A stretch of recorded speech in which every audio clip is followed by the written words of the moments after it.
Welcome to the Hall of Fame Club podcast, now with Season 2 flavoring. Still your local source for the 2025 Phillies season. And now your hosts, Chris, JV, and Keith.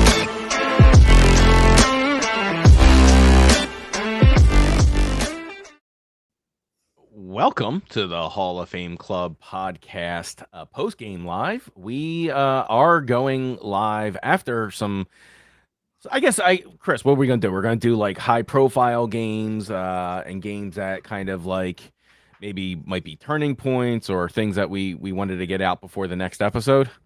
The losing streak is over, guys. That's why we're live. The losing streak is over. We can all rest easy, I think, right? Yes. Lots of panic. And I constantly remind baseball fans that this is the MLB and not the NFL, and that it's going to be very long. We're still in like freezing temperatures, Fuzz.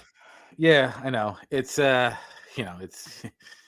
listen, it takes a special person to watch baseball. I always sit there and say it's not for everyone. You can watch it or you can't. The same person who watches it is going to be the same person that is going to bitch at their team who's going to be 40-20 and their bullpen gives up the lead, and they're going to love their team when their team is 20-40 and they finally win a game. So to watch baseball takes a special kind of talent. You either like it or you don't, and some people don't like it. For me, amazing as it is, it's soothing, except in the playoffs, because then you're just mad. Well, I want to add, like, so there's two barriers to baseball watching, right? Would you say, like, you got to get past like the learning of the game. It can be boring. I think the pitch clock has removed that element of getting, and I don't mean it's boring for any fan. Please listen to the whole thing before we get through this, but I almost think that saying that there's a barrier to baseball because it is not it is a chess game at times, and you have to start to appreciate that, and because of that, it can appear boring on the surface. And then once you break that barrier and you learn the game and you learn to love the intricacies of the mound work and all of those other things, then it becomes like you become passionate over 162 games, and that can take a toll on fandom. So yeah, and I think you have to if you really want to get like a feel for the game, I'm going to toot our fan horn. You got to watch a Phillies game in Red October. Just how they take it on by every pitch, how they're standing from inning 1 to inning 9. yeah, That's really how it is. Like, yep. listen, we all know that all the outlets of the world sits there and talks about how great Red October is. It hasn't been great for the Phillies, but how it has been for like the fan watching it on TV and seeing how intense Philadelphia is. And I'm sure there are other fan bases like that. But realistically, there's no fan base like Philadelphia when it comes to postseason baseball. They're in it on every pitch, whether they're winning or losing. Generally it sucks when they lose, but they are in the game from start to end. And again, there's not many people who can do that. But if you're like a first-time baseball fan and you catch a Phillies game in Red October and you think it's going to be like that in March and April, you're going to be set up for a huge disappointment. I'm going to say this right now about this. Larry nailed it. Larry nailed this one so well because it's the game within the game. If you can get to that point, it's a completely different sport. It's a lot more to it. But thank you for putting in the words. I could not put it into, Larry. That's it. The game within the game. Well, the poetry, if you will. So the Phils take their first win since they were handed a 1 a.m. defeat in Atlanta. Yeah, I'm a little annoyed at that. we talked about it yesterday, and listen, they lost the game. It is what it is. I could care less. Like, they lost the game, and not that, like, they walked off. They lost on a walk off home run. Good for Atlanta. But to sit there and put that game back on at 11:30 at night, MLB wonders why their viewership is down between the streaming on Apple TV and everything else, and Peacock, and then you take a rain delay game, and then you put it back on 11:30. It's not like these teams aren't going to play again. Yeah. Well, you're just making it inaccessible, right? You're Right. just it's It's all about money because they don't want to give money back to the people who came to the game. Yeah, but now you've got now think about this, right? Now you've got these workers there. Like, it's not just, I get it. You're like, people are like, oh, they're baseball players that make millions of dollars. The usher getting slammed with foul balls at 1 o'clock in the morning. She's not making millions, people. What are we talking about? That poor woman. Like 4 times. Like, so there's and if you haven't seen it, I think Drunken Phil fans put it up.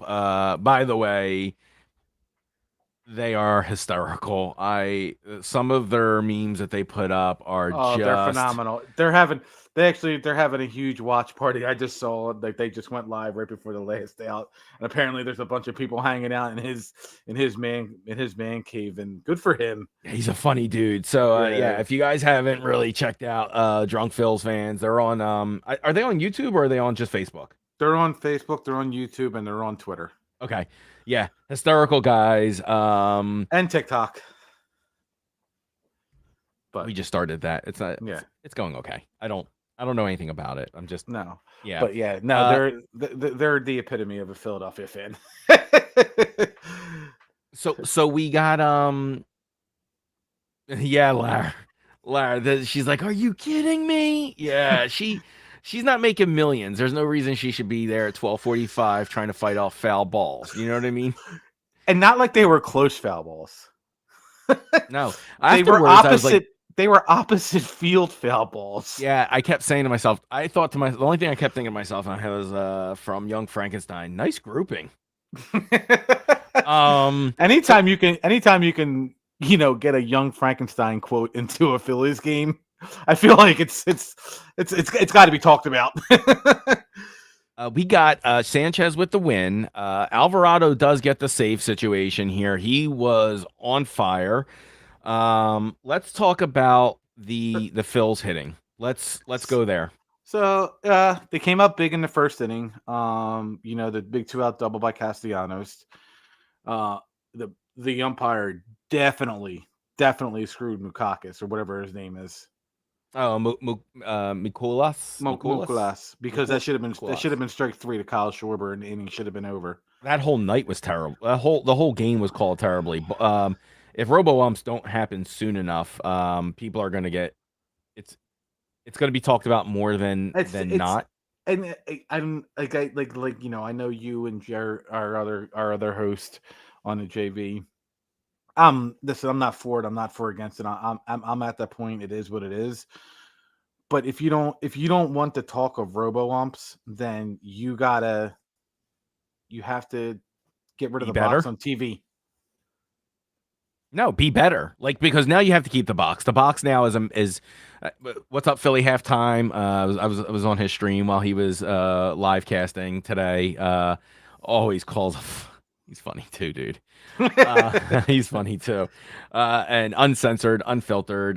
So if you want to feel like you're at your bar and you've got a bunch of guys hanging around and you're just watching the game, Philly halftime is the live stream for you.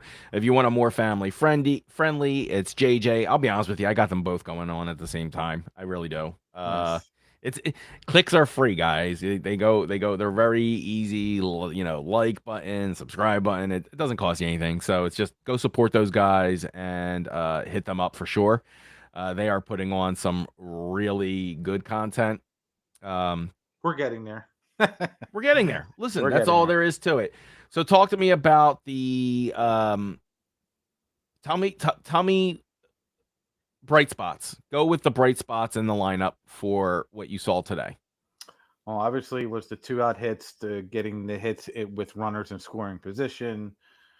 You know, you know, I know you had talked about Max Kepler, but Max Kepler is starting to get. I think he's starting to feel his groove. But if I'm really concerned about anyone, it's got to be Boom and Marsh. I know, we're 14 games in, but we're going back to the All Star break of 2024. Boom or Marsh has now struck out 83 times. Mm. I mean, he's sitting with a 118 after this game. You know, I know Boom. Bohm. I know Boom had a hit, but his there was a reason he was on the trade block, and my prediction of him hitting 30 home runs and driving in over 100 some RBIs is not looking like it's going to come to fruition, and neither is JV's 18 or 17 or more wins for Nola. for Sonola, and but they're still winning. But your 102 wins is still there. The magic number is what 94 now. 94. 94.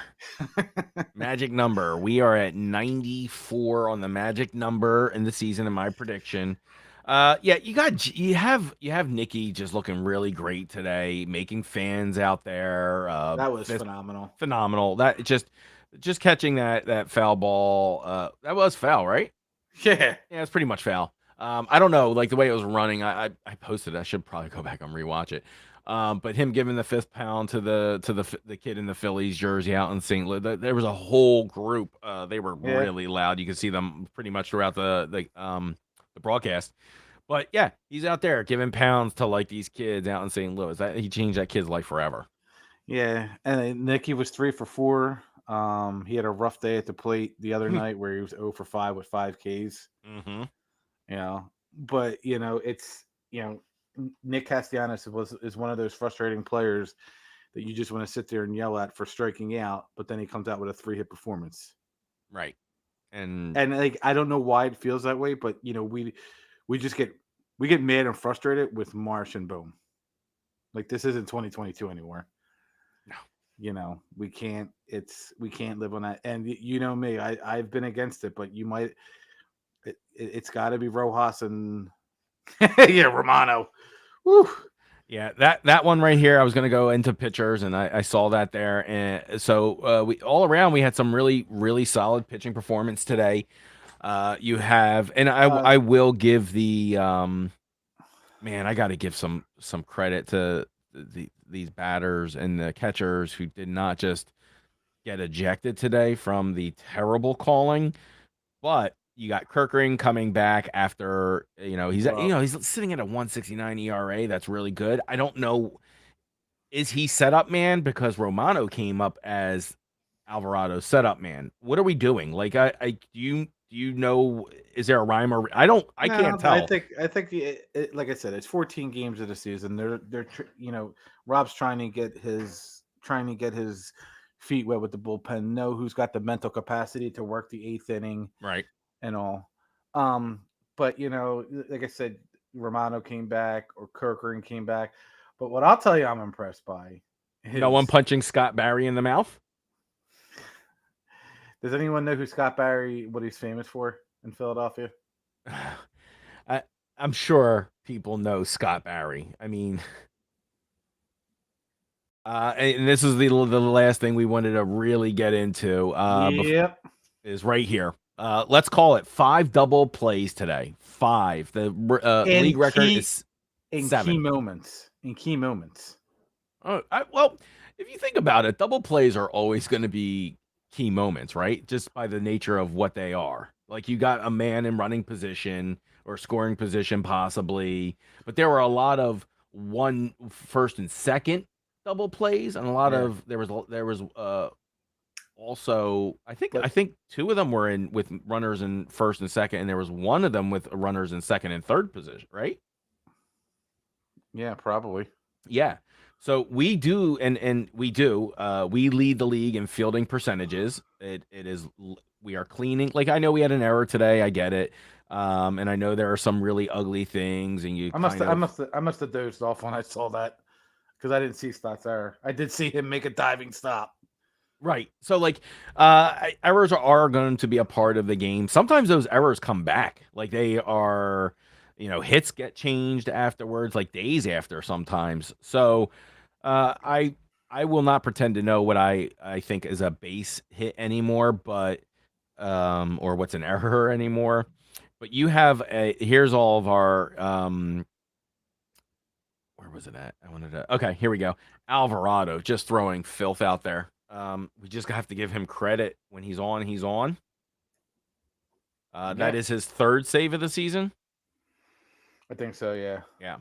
And so now you have to really start asking yourself: is Alvarado your closer? Oh, I would. I think he's earned it. Okay. Yeah. So what do you guys do? You think Alvarado is the closer? Is he the guy? Is that the one you trust? We've been here before with him. And so I don't know if I'm willing to say, well, listen, we all know Topper's willing to just instantly change that from anything he wants at any time. I think he has proven that he will pull any pitcher at any time. What do you think of the lineups is what I'm also asking, because there are, between, I don't think the bullpen is our problem at all. It's strictly a lineup issue. Strictly. Yeah, I think you have to put someone back there to protect Harper. If a clip comes up, it's because I just downloaded something. No, it didn't come up. Well, Larry, I'm going to throw this out at you. You're a batter. You're getting triple digit fastballs, sliders thrown at you, and then all of a sudden an 84-mile-an-hour changeup comes. Right? I'm flicking my bat at you. So this is all right. This is what I got from him. And I get it. I get where he stands. Yeah, I can attest to that. I've lived through it. Here, let's just go through this foul ball called by Nicky C. I just downloaded it. Here we go. You see the velocity the last 2 years. It certainly has been up this year. Out to right field. Castellanos on the run toward the line and makes the catch right in foul territory. And he gets a high five and a fist bump from the Phillies fans who are down the right field line. Such a cool moment. Such a cool move. Like, but all in all, I think this is good. 18 minutes for a post game, but I want to bring up, who names their kid Lars Nootbaar?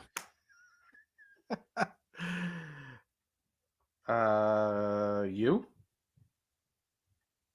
I isn't Lars Nootbaar. That's the drummer from Marstallica. Yes. No. He's half Japanese. His real name, his legal name, is Lars Taylor Tatsuji Tatsuji Nootbaar. Sure. Sure. I guess he's American. His father is of Dutch and his mother is Japanese descent. It's the first name. I don't know where you get Lars at in the Japanese descent. Hey man, good for him. So listen, that is going to be the end of our post game live. Are you where rubber matches tomorrow? Who's taking? Do they have the? I know they. Let's take a look at this lineup here.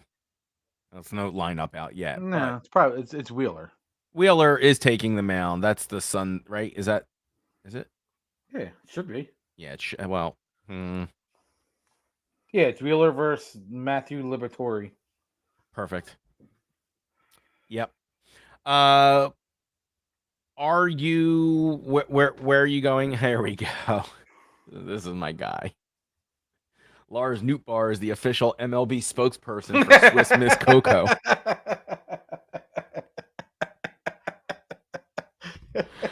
The hills are alive with the sound of Lars. I like that one, Larry. Good for you. All right, so Phils they tie the series against the Cards with a 4-1 win. We are going tomorrow. I believe it is 1:30. No, it's 2:15. They're on 2:15. Central Oh Time. yeah, damn, we're on that time thing here. I All don't right. mind that on Sundays, but today, what the hell am I going to watch tonight? There's nothing on TV. Yeah, dude, you're gonna have to open up the MLB app and just catch a game. I'm gonna open up the MLB app on my TV because I'm not going through my phone. I'm almost certain that I just want to say we've done more marketing for the MLB than they have just now. I think the Mets are playing right now, aren't they? Aren't they playing against the A's? Yeah, it's 0-0. They won. They're 7-6. Or they won 7-6. I'm sorry. That's another one. If you guys haven't, the Braves are 3-10. Man, they are struggling, except against us. But they lost last night 6-3. Listen, if it's going to be one of those teams where it comes down to in the division that we have to get over like a hump with, that's cool. I'm cool with it being a division rival. That's always fun. Yeah, I mean, I still think. I mean, I want to thump them, but the I get Braves it are the that Braves. I think they're going to still come out of it. right. Didn't this happen to them 2 years ago and they were eating No. it and then like they? No, it was 21 when they lost Acuna for the year. Acuna. Was that 21, man? Yeah, that's when they won the World Series. Oh my God. Oh wow. He tore his ACL, and then they won the World Series. I'm just saying, I can't believe that's 4 years ago. I remember them eating it for the first half of the season, and then they took off. This is going to be Larry's new bit. I'm trying to get Nut added to every name. Nutbone, Nutmarsh, Nutstott, Nut Schwarber. All right, let's do it. Yep. All right, ladies and gentlemen, thank you for joining us. We are out, and we are still live on Tuesday with the Hall of Fame Club podcast with a full hour. And then we have Northeast Philly podcast, which is going to be this Thursday. We are doing terrible movies that we love, that people seem to hate or failed at the box office or were just universally panned kind of thing. So that will be on this Thursday. And then they became cult classics. And that's fine. So, and that I do want to say that if they became a cult classic or if they've had a revitalization of being, I think what was it like? Wizard of Oz was panned when it came out, but then terrible. No, I don't think that's true. I think it was universally loved. There were movies out there like Fantasia, right? Fantasia was universally panned as like garbage. It wasn't Disney's normal whatever, and And then, like, what are we talking about? 70 years later, 50 years, it's considered a masterpiece, right? So, like, I don't think we're going to go that far. I don't think anyone's going to consider some of the movies we decide are going to be masterpieces, but some people will be like, oh, that's not fair. I like that movie. Yeah, we get it. Some people are going to like these movies. We're just going to say they're universally panned, hated, or bombed at the box office. It had a $2.7 million budget and only made $3 million when it was released. It didn't make any kind of profit until 1949, and it came out in 1939. It took 10 years for that movie to make money. That's Hollywood. That's Hollywood accounting, though. They try to make it look like movies don't make money. So at that time it was a box office bomb. Okay. So.